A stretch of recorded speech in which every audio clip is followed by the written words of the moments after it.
Okay, so in this first clip, we're going to look at the relationship between how many moles of a substance we have if we are given the mass within a question or within a practical situation, and we need to know how many moles of a substance we have, and we need to know the relationship between moles and mass, and we do that by taking the mass and dividing by the relative formula mass, relative molecular mass, molecular weight, whichever term you come across.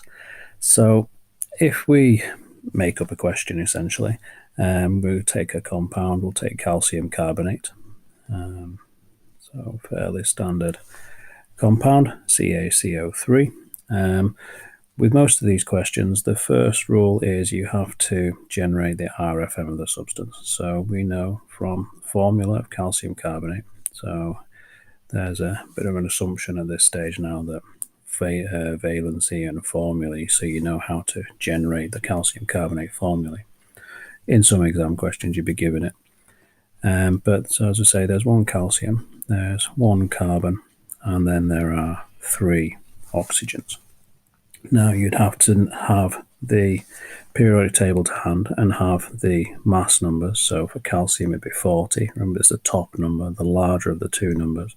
For carbon it's 12, and for oxygen it's 16.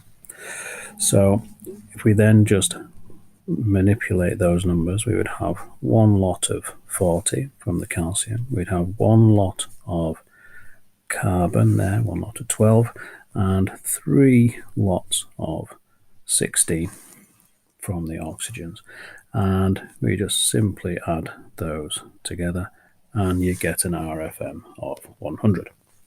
So that's not going to change throughout any of the questions. So if we now know that the RFM of calcium carbonate is 100, this is the value that would go into here. And now what we have is a situation whereby if we were given any question which gave us a mass, so for example, just make up some numbers, if we say that the question had 25 grams of calcium carbonate, how many moles is that?